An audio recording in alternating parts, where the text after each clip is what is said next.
5:05 a.m. Me in my raw state right now. It's not easy to wake up, but we're gonna go on an 8-mile run. Let's get after it today. 8.13 miles. Whatever you lack in physical gifts or talent, you always can make up for in hard work. And that's why I love sales so much, because I'm not the most experienced. I don't have the most skills when it comes to discovery, but I am driven and willing to outwork others. And it's applicable to your professional life, your personal life, and of course, when it comes to health and fitness as well.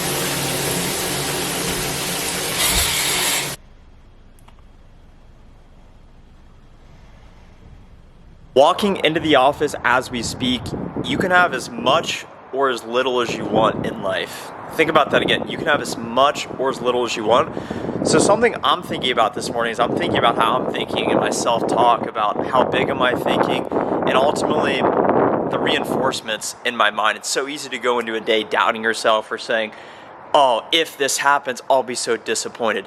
If I work as hard as I can, then I don't hit my quota. Oh, I don't know what I would do.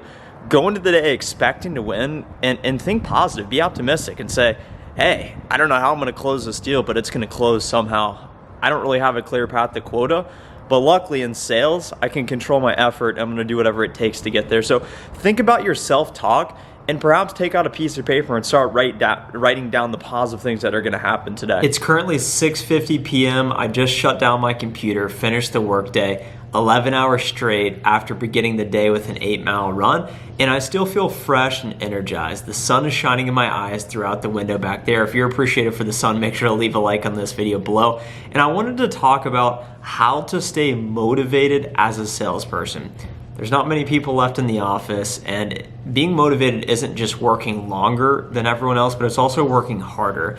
And when I think back to my 3-year career, what really helps keep me energized, because I haven't always been like this. I wasn't always one to wake up early, get in a workout, meditate, work throughout the day, focus on career development, promotions, YouTube channel. I wasn't always like this guy.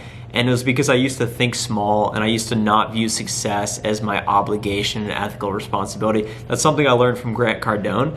And I really believe me focusing on striving to reach my full potential is something that gives me great joy and satisfaction in life, and anything less is selfish. If I'm not trying to be my best, then it's selfish to myself, it's selfish to my family, my friends, and everyone around me. So if you find yourself just going through the motions on a day-to-day basis, it's a bit selfish in a way. And ultimately, I believe maximizing my full potential is something that brings me great joy and satisfaction, which is why I like to work so hard on a day-to-day basis. And I think the reason why so many people stray away from that is because they're scared of failure. And early in my career, I never made videos. I was an SDR before you guys have ever heard of me for the first 2 years, grinding day in, day out, on the monitors, absolutely firing cold calls, 90 to 100 every day for months.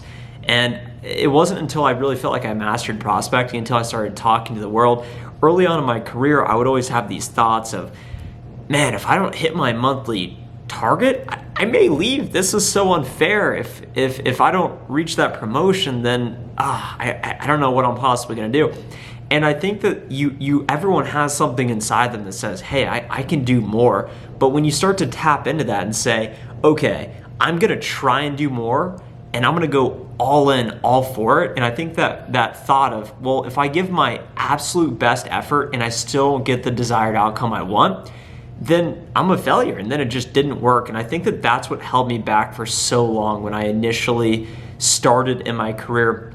Slowly but surely, I was able to get over that and build my confidence and really master prospecting and say, hey, I don't do this for the money. I do it for the joy of the hunt. I do it for the satisfaction of striving to reach my potential. And that looks like growing my income. That looks like finding success in my career. That looks like trying to stay in shape physically. The reason I'm able to work so long and so hard is because I get a lot of sleep, I drink a lot of water, I eat healthy throughout the day, and I try and limit my alcohol intake on the weekends. And slowly but surely, you'll start to build momentum. So I would encourage you to set bigger goals, set big goals that excite you. If you have small goals, if you're just trying to get by, then you're gonna lose excitement and energy fast because they're such small goals. But if you set massive goals and hold yourself accountable, that's when things really start to get exciting. And the more I go forward, the more momentum I build, the more excited it gets me because I start to see progress and I start to build on that. And for example, the next evolution for me has been this YouTube channel. About a year ago, I had just promoted out of the SDR organization to an account executive. I was in my first quarter ramping. I had never closed a deal by myself before, and I was terrified that I wasn't gonna find success as I had in my previous SDR role. But I started talking to the world. I started making YouTube videos. I started posting on LinkedIn. And as I started to put myself out there, of course, I got more notoriety. I built my brand, but it also put more of a lens on me and said, well, if this guy is talking about sales, if he's trying to teach people how to be a better salesperson, but he's not actually performing as a salesperson, that was one of my biggest fears in this entire world, is me putting myself out there and then failing on a bigger scale. And of course, I'm still an absolute microcosm. I'm so micro scale. That's why these athletes, it's so easy to watch them and make fun of them and say, oh, they suck so bad. I lost my bet because he dropped that ball or I couldn't get that extra yard. When they're on such a big scale, and just showing up and being in the arena really is so admirable. And that's what keeps them motivated. And that's what keeps me motivated. Showing up each and every day, putting myself out there. And the more you do it, the more comfortable you get. When you start to put yourself out there, you fear, what are people gonna think of me? Are they gonna think less of me? What if I don't live up to it? And it's common, but now that I make videos each and every day, I post on LinkedIn consistently, so make sure to connect with me on LinkedIn if you haven't already. I'm happy to answer any of your questions or help however you see best fit. It builds momentum for me, and I no longer feel failure because I no longer compare myself to other people. Also, I think this is another thing a lot of people deal with, is it's really easy to say, oh, well, if Susie's having success on my team, then by default it's taking away from me. I now don't view success as a zero-sum game, meaning someone else can do well and I can't.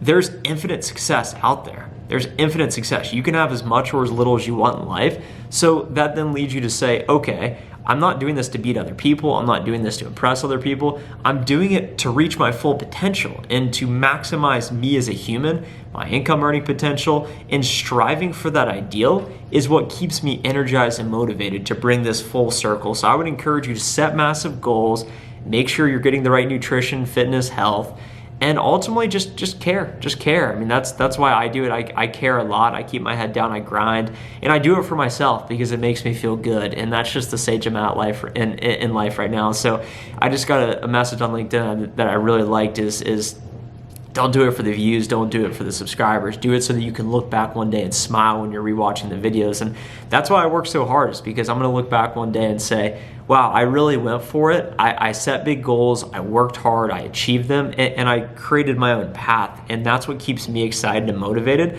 So I would encourage you to think about your why, think about why you do it in the first place. And thanks so much for watching this video. The sun is officially set over there. Now I'm gonna get my bag and I'm going to leave the office. I'm gonna go home, I'm gonna edit this video. I'm gonna drink a shake, protein shake, not an ice cream shake, although that would be good. I'm gonna go to bed and then we're gonna do it all again tomorrow. That's the beauty of this, is it never stops. Each and every day, show up and you'll get to your goals sooner rather than later. Hope you have a great rest of the night. Think bigger, think about your why. Really appreciate your support. Make sure to leave a like if you enjoyed this video. Subscribe to the channel if you haven't already. Connect with me on LinkedIn. And of course, drop a comment down below for the algorithm. See ya.